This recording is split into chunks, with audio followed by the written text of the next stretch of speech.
Hello there, Kristen. Hold on. All right. Got it. Hello, Çağla. So is this the video we will share on your YouTube channel or mine? Yours. Mine is audio only. Oh, really? All right. Well, not my YouTube channel, but like my... Maybe we can share, you know. Yeah, well, I could put this on my YouTube channel if you want, but it doesn't matter. It doesn't really matter. It's your channel. We are here to have a chat, basically.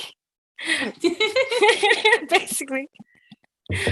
And to talk about MD and mental health and things like that. I called on for this because there are important things that I think all of the people in the MD community are supposed to be aware of.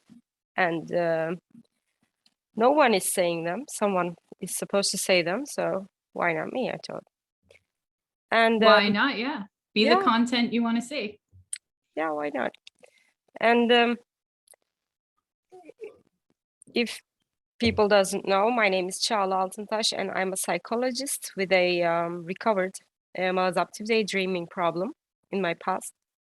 And I live in Turkey. I worked as a psychologist for 10 years now, something like that. And I worked in various areas of it. And lately I have been giving some consultation for MD sufferers. And but lately, in the last few months, I stopped giving those consultations because every single one that has come to me have a problem with society. It's not their problem, it's the society's problem. For example, one person has, well, all of these people have incredible amounts of creative power and ability, and they have a need to express themselves like everyone, and they have a big personality, for example, or just big aspirations, and they have nowhere on this society and world the way it is to even express them. They don't have either money or supporting parents or supporting school or supporting friends or a worldview that teaches them that it is okay to be themselves. So these people try to embrace who they are through their imaginary world. This is just an escape they have, while other people don't, but they all suffer the same thing. Everyone expresses this stress, this pressure in a different kind of illness. And this is where it gets serious, because I am almost sure at this point that all of the insane people we call are just people that we abandoned. Do you understand what I'm saying? Yeah, I think I do. Because it is like that with a lot of mental health stuff. Like you don't really get it unless you go through it, and nobody cares about stuff that they're not going through. And it is forbidden to talk about, you know. It is even forbidden to accept that you might have something like that. It's supposed to be hidden, even if you are aware of it. But everyone fucking has it. I'm sorry. I cannot. Especially, I mean, I don't know what it's like in Turkey, but I know that in a lot of the communities that I am in, they're international. Like we have people from all over the world, and some of them are coming from a place where we're sure they can get therapy or something through to be honest, like therapy. The NHS or whatever. But but there's other countries where it's just you don't even. It's not really about the country, or at least even if you are a little bit of the West, you get this thing that therapy, the therapy basically makes up a normal person in your eyes and points out your flaws. There are flaws because You don't fit the society's needs, and it just dumps all of the fault on you.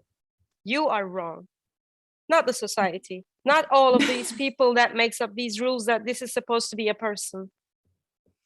Yeah, it's definitely a human problem, not really a country problem. In some places, I guess it's maybe more pronounced, but that at least in the field of mental health and what you can even access if you try to reach out. Yeah, and when people don't have a ground to even a little, to a little express themselves, to be themselves, to just be safe as who they are, everyone would go hysterical. Everyone would lose control, everyone would fail in the society, because this is the example you are supposed to be loved by the father figure, which is either the family or the school, the state, whatever, all of those things. And otherwise you're just garbage. You deserve to be on the street, and you deserve to be on, even jail or some asylum or something. And this breaks my heart, honestly. And I think it is stupid, especially after we found out how stupid the idea of normal is. Do you know where it comes from? The idea of normal? Yeah. We are born in it, so we think it's like something that has been around always, but it's not. It has like a 200-year of history, and people didn't even think about what is normal before that. And at that around that time, in the First World War, I think, I'm not exactly sure, but there is a huge data dump about the soldiers. They have this data about their heights, about their arm lengths, about their body size, whatever, and they have this huge data, and no one knows what to do with it. And this guy comes along, I don't remember his name. This guy is an ambitious astrologist, and astronomist. Yeah. Yeah, astronomist. Yeah, all right. And he is at that age they are using their measurements together. So when they try to measure the speed of Mercury, for example, they look at it and they put a distance and just see how long it takes for it to move from this side and that side. But this changes depending on where you are on Earth. So there are multiple people taking measurements, and you take a mean of it and say this is closest to truth as far as we know. So they find the speed of Mercury like this. Nice. And this ambitious idiot decides to use this method on creating the perfect human. Take all of these measurements, take all of the lengths of arms, and take a mean of it and say, this is the perfect arm length. So we should design all of our schools, all of our architecture, all of our anything according to this, and it should fit everyone. But instead, it happens like this when you take it reverse engineering. This is like looking at the planets and taking the speed of Mars, speed of Venus, speed of Jupiter, and taking a mean, and then say, no, Jupiter, you are too slow because the perfect speed is this. No, Mercury, you are too fat. Whatever. This body index thing about being fat, it's calculated exactly like that. They take the mean of everyone's body and say this is the perfect one, you should fit in it. But if it's no one at all. So everyone is uncomfortable, and everyone is having breakdowns. No one finds a good fit in the clothing sector, for example, because it fits all sizes. fuck off. No, no one can get in that. A few people can, just by luck, The same thing happens with education and our criteria for taking people in works, in jobs, how we choose our works, and personality designs, what we think about personality. I am sorry. I have a ringing doorbell. No problem. I'll be here entertaining the guests. I'm not actually entertaining, so you can watch me drink some tea.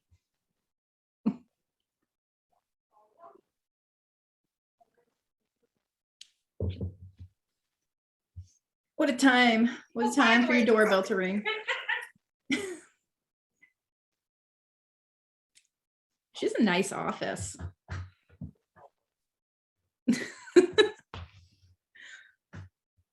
I've got a bathroom door behind me, so that's a fun fact. This was a good talk, but I hope Çağla comes back soon. Can't really carry this conversation by myself.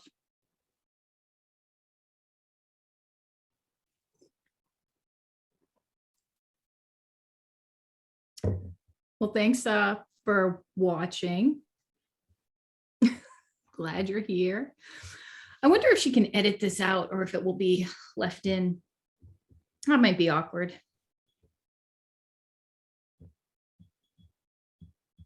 It's like almost 9 p.m. in Turkey. Like, who's even knocking at her door at this hour?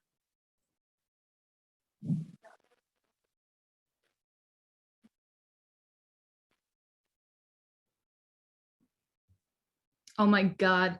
Did you notice her back support is a kitty? It's got ears.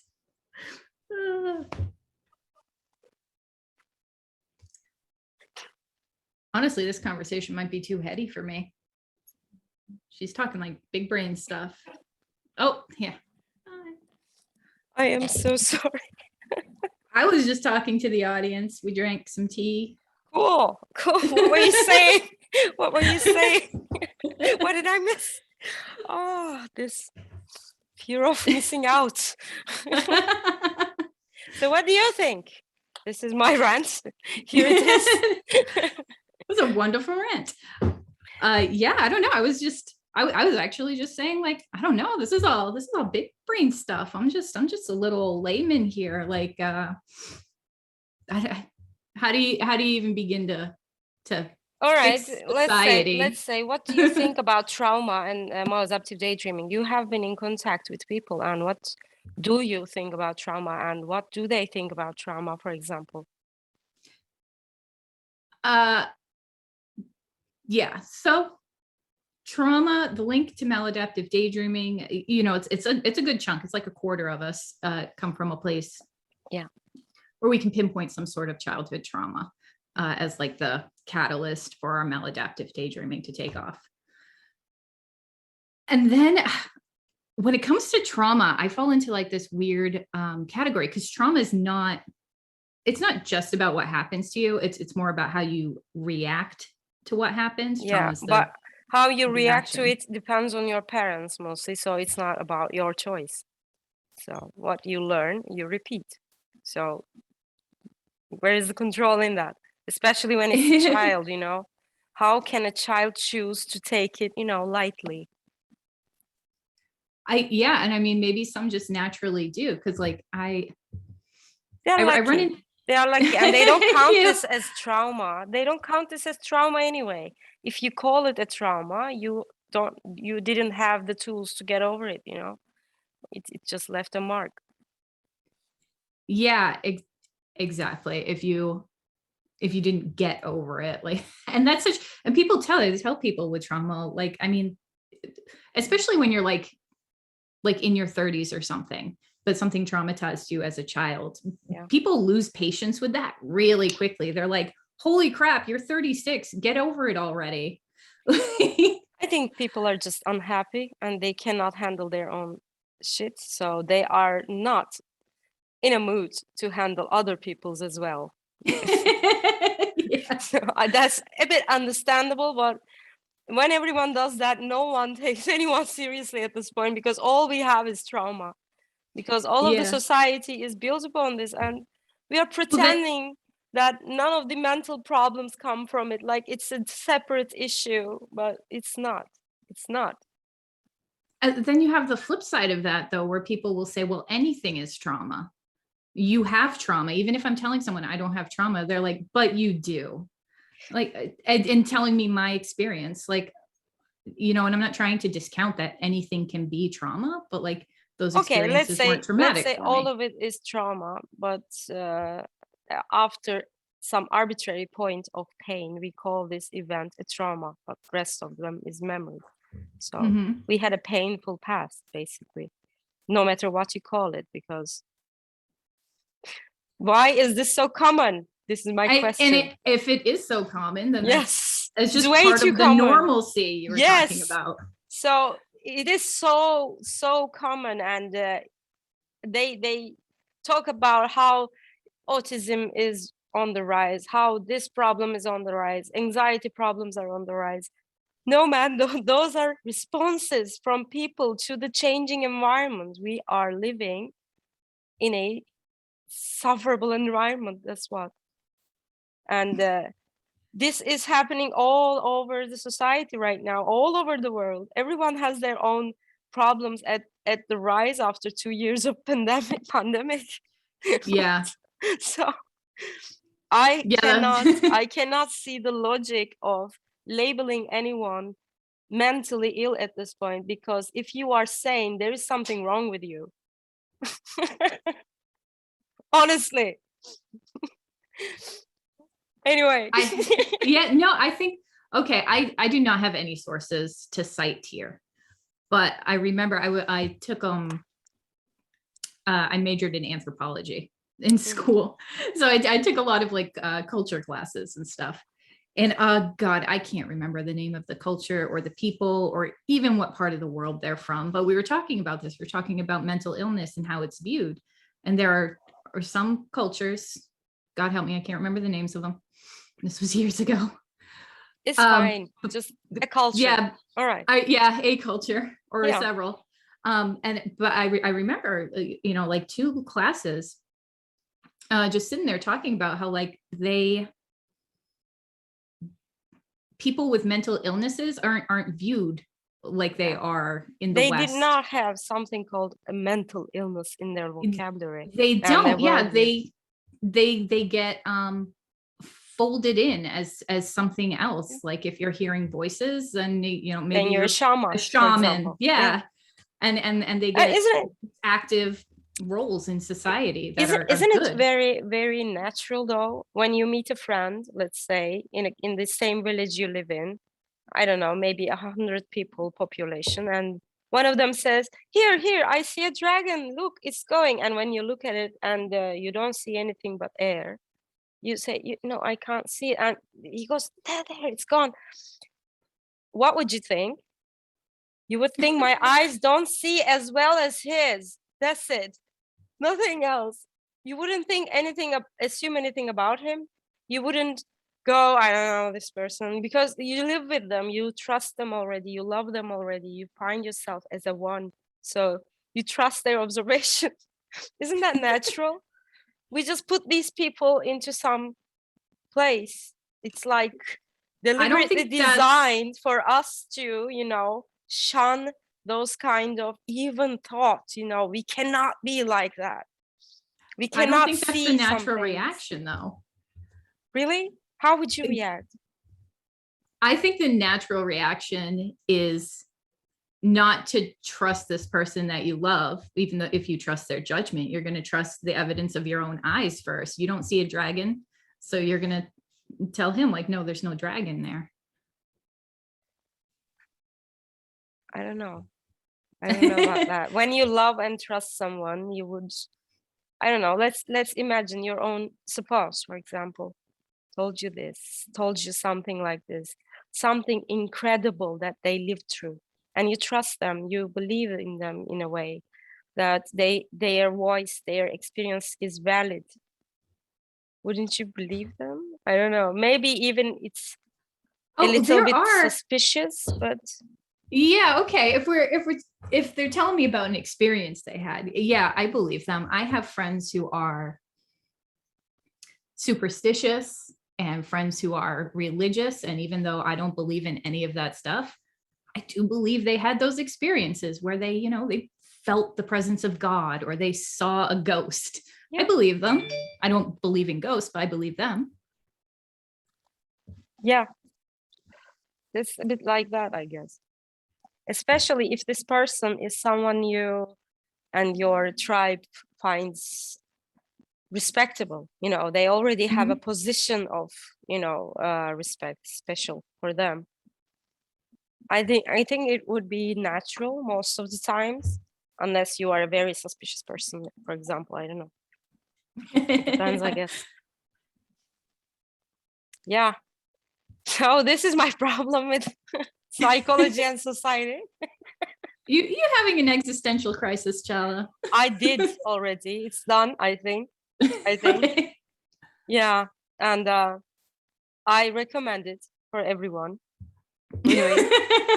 Honestly. The last time you saw me, I was breaking apart, if I recall correctly. It was a international meeting. And I was like, oh my God, what am I gonna do? I remember myself like that but I don't know if this is what your memory is. I don't have a good memory. I remember you being there. Yeah, this happens all the time with everyone, I think. Everyone thinks they made a fool out of themselves, but everyone already thinks about this for themselves always. So they don't even notice you. So you fucking up. So you are alone in your own shame. No one notices anyway. So some small comfort in that. Yeah, I find it a great comfort in that, because honestly, no one remembers. No one does. So what happened? Did you end up? Why did you end up dismissing or not taking on any new MD consultations? Because I cannot help them. This is not a one or two person problem, and society needs to change to fix these things. And unless we fix these things, it will get worse and worse and worse until we fix it. So there is nothing we can do but wait people to finally take this problem seriously. They are just in denial right now in most of the things. Our world is falling apart, man, and we don't know how to react to it right now. But at least, I don't know, this is a step to finally making something happen, to let it all fall. But don't you think society might be trending that way? I mean, there's so much more awareness of mental health these days, or maybe from what you're saying, that's actually part of the problem. No, not really. I think every argument is a step towards solution. We just need to learn how to listen to each other. Basically, we just need to not perceive every word as an attack and stop attacking people with words. So this communication can happen, but we are way too tense for that for now. Until some more existential crises, I guess, among people, we won't calm down. But that will be violent, I'm afraid. And I don't know. I mean, do you even think that's possible? Like, even my little community Facebook page, people are just nasty to each other. Like, these are your neighbors with your real name attached and your face on the profile picture, and you're still acting like that. I mean, I don't know about USA, but I know that when a big, really clearly external danger, like a natural disaster happens, everyone here just drops every stupid argument they have and come together to fight it. This is our basically history, repeated many times in this part of the world. So I'm gonna guess in Turkey this will happen. We will have some natural or social disasters, and we will remember what's important each other. So we will form that thing. In USA, I have no idea, because you have so many guns and so much distrust and so much individuality. How this mixes is beyond my imagination. Yeah, it feels really, really divided right now. Yeah, but I know that for the same reason, for this abundance you had in terms of freedom, you have some unique people, very unique people, very uniquely qualified and with weird abilities in terms of, you know, communication. It's an interesting case, USA. And I don't know, we will see, I guess. I am curious though how it will happen, but can you see how can people even continue like this? I mean, the pressure is getting higher and higher, and we are talking about this. How could it even end if not like this? You know? I don't know. Like I think the pendulum's going to swing back the other way. You know what I mean? Like that just seems to be how it goes, how history goes, you know? Yeah. I believe that too. Yeah, it's really cyclical. I'm just hoping that it's not you know, going to be some cataclysmic style event. I don't know, man. Like, USA, American people love their zombie movies and apocalyptic stories. There is a part of you that wants something like that, you know, that freedom of letting that animal out, you know. Oh gosh, not me. No, I know where I'm going. I'm going to somebody else's house. All right. During the zombie apocalypse. Yeah. Oh my God. I will be one of the first to die. No, I don't believe that. I think you would surprise yourself. I'm pretty sure, because everyone would. We are grown in a society, in an environment that's telling us to be good girls, you know, be a good girl, be this gentle, always pleasing, and no violence at all. I'm sure you haven't even struck anyone in your life. I haven't. This is abnormal, man. We are not that advanced. And I mean, I don't know if that is advancement, you know, always be in this stupid costume. I don't know. So this is not unique to USA, by the way. Same thing goes in Turkey under another name, right side of politics, for example, have very deep roots in mafia and knights of the city, you know. And a similar thing is in North Europe with Vikings and Celtic traditions slowly putting their heads out, you know, cropping again. And they all involve some kind of violence, some kind of primitiveness, you know, and I do think we need it. You know, we have been rejecting it because we thought the world of numbers in financial markets was fun. It's not fun. It's so boring at this point. And I don't know if anyone want to continue in that way, I wouldn't stop them still, but I am not okay with those people stopping the people with a more need, a more profound need to have a connection to earth in a physical way. You know, this doesn't have to be violence, but I would love to have a garden, at least, you know. I would love to be able to touch the ground, see the stars. I've seen the stars when at my age 17 for the first time, because I've been living in a city. And that was the first time I was on an island and I saw the stars. This is pathetic. And Yeah. this is not acceptable, no. Yeah, I do think there's something to be said for people being more, at least more connected to where their stuff comes from. Yeah. That I didn't grow up in a city. I grew up rural. You know, we had field trips to farms where we made butter. But you know, I've been to slaughterhouses. I've raised an animal and then like eaten that animal and been through the whole process.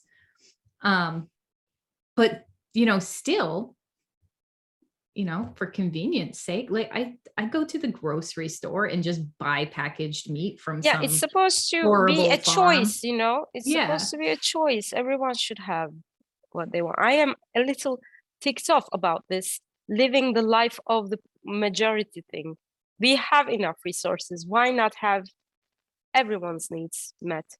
This is so stupid. Why do we choose some people should have it and some don't? This is nonsense. Yeah.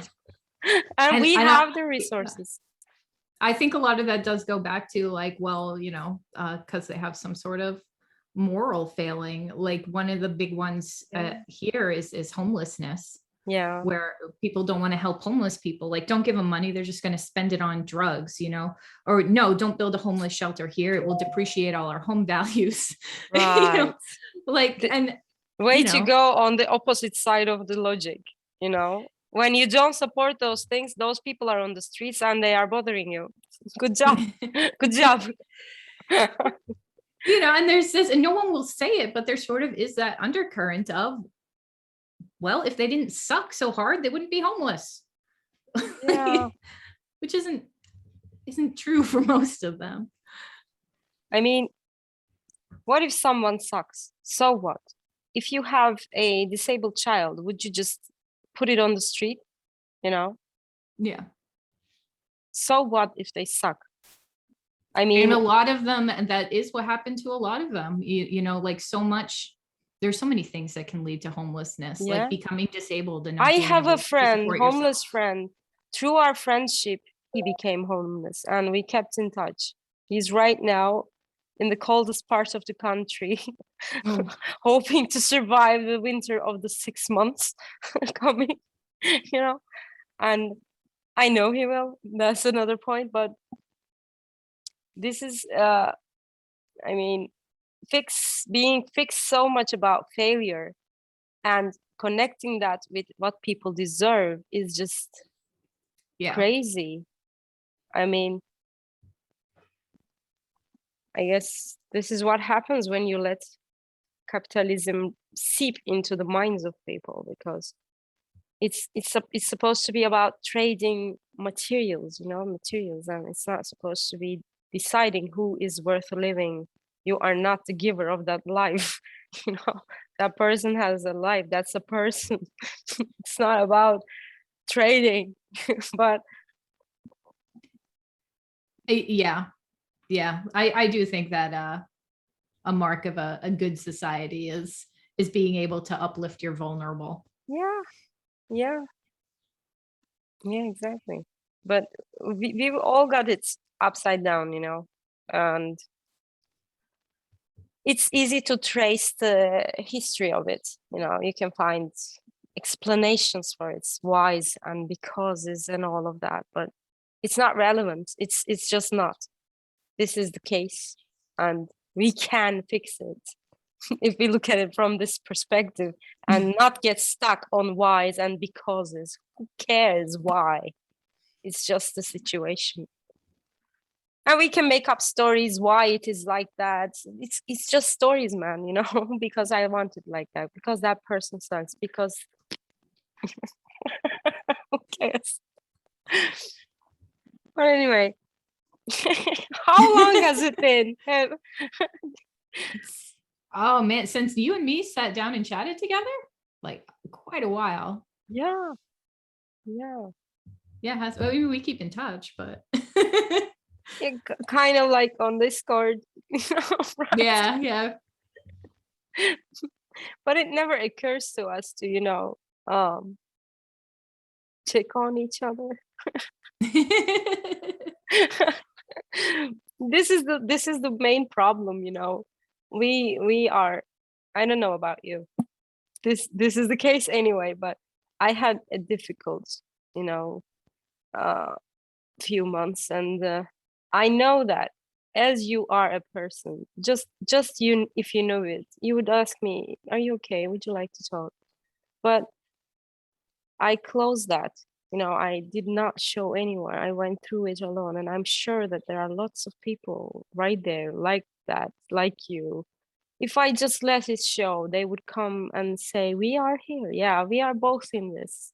And this helps immensely, immensely. And all the people are doing this out of distrust. It is kind of funny. Everyone is in their own stupid worlds and thinking they have no one. Yeah, it's I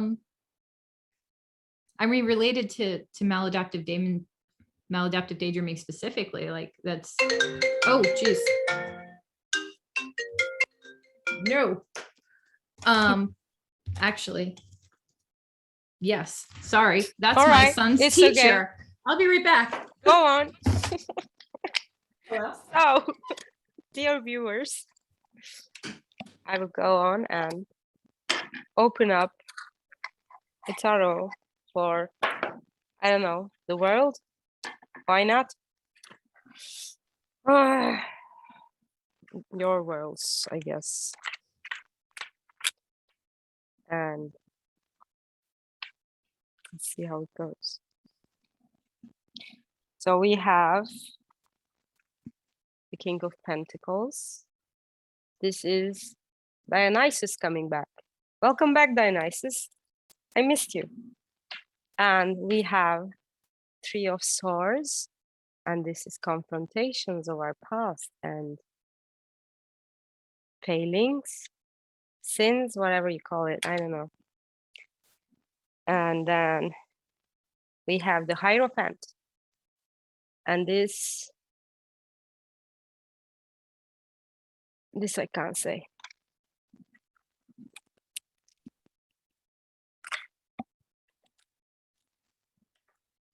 And then we have the King of Swords. And I think this is more about my country,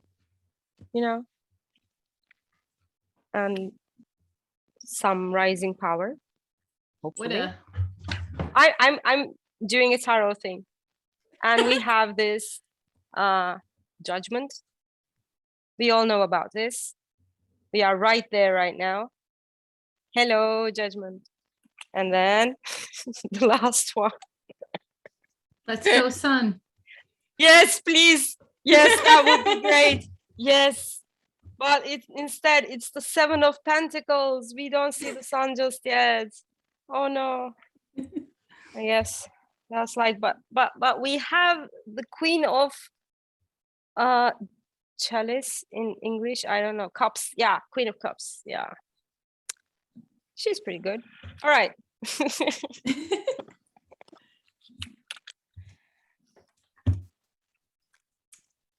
So how are you doing? I am having fun mostly and growing. Yeah, my kid might have just broke his wrist. She's gonna call me back. Really? Really? In school? Is she in school? Yeah, he's in school right now. It's the school nurse. Okay. I hope it's not serious. Yeah, I wish she'd have called me when she like knew what was going on, but that was weird. Okay. Oh. It's either fine or it's not. Yeah, it'll get better either way. Yeah. So I can't remember what I was talking about before that phone rang. let's start a new one then. And where are you in USA as a city, not something specific? Yeah, I'm up near Boston. I'm not in Boston. I'm not even in Massachusetts, but I'm like, if I'm, that's the closest major city to me. Cool. I've never been there. I've been to Chicago, and I went to a road trip around that place, but I've never been to USA Chicago. is big, huge place. Yeah. Turkey's not, it's not particularly tiny. No, it's not. But, you know, we have one timeline. So, you know, time zone. Yeah. What's that called? Exactly. So, I don't know what happens in USA. I used to check out the news about, I don't know, what's being told, what's happening there, basically. Still a bunch of pandemic stuff. Yeah. Of course. Geez, what else is going on? Do you have an ear on politics, maybe? No, I heard really. Kamala Harris was extraordinarily angry at some point. I like that. I like that. I want to see her angry. She looks like a good mommy, you know, dominatrix style. I mean, she has the potential. Come on. She shouldn't be ashamed of it. That's a compliment.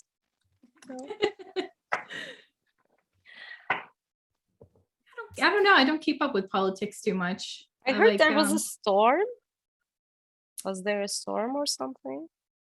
Yeah, there was. I think it was like Missouri or something got like its first tornado, like ever, something like that. Ever. Yeah. That's so not like usually a place to have a tornado, no? I can't remember if that was the actual state. I think it was one of the M states. Something out that way. Still anyway. An unusual place for a tornado. Yeah, an unusual place. Yeah, weird. Yeah, weird stuff keeps happening. And we had an extraordinarily warm December until now. It was we just got our first snow. Great. I'm really waiting for it right now because it's been so hot. I kept the door open to get a breeze, you know, that hot. Oh my God. So yeah. stupid. That's crazy. Yeah. And I haven't seen a good amount of snow for like 4 years now. And the last time it snowed, I was sick and in the hospitals. And I didn't get to enjoy it at all. So I miss snow. Anyway. I kind of hate snow, mostly because I'm the one who has to shovel it. I never had enough snow to shovel. That might be some plus on my side. Yeah, I'm up in the Northeast. We get a fair bit. Got to shovel it out of the driveway. Oh, and in front of the mailbox. The mailbox is the worst. Really? I never had that mailbox. I have no idea about that problem. This is incredible. You know, I like this. When I went to USA, I was shocked at the things, some things that you do in practice and some attitudes that is, you know, in your usual way of designing things. For example, you have this weird shower heads or something like that, and you have to open the cold water all the way up to continue to add hot water. That was in Chicago. Maybe it's not all around, but I haven't. I've lived in a lot of houses. Some of them had that, some of them didn't. The one I have right now has separate hot cold taps. That was the first time I've ever seen it. You cannot sell that in Turkey because everyone would say it's just a waste to use all the cold water. There is supposed to be a choice between, you know, having little amounts of water. So yeah. No one would buy that. So you have a very, I don't know, relaxed attitude about materials you waste. Incredible. I don't know. I saw that in the UK too. They had separate hot cold taps on everything. Yeah. And nobody had like full-size refrigerators like you would find common in America. They all had little fridges. And nobody turned their heat on. I was freezing the entire time I was there. So cold. And it's wet there too. So it's the kind of cold that just like clings to you. That kind of explains their personalities and culture, doesn't it? Always damp and always cold. Horrible. And just sticky, a little bit sticky, you know.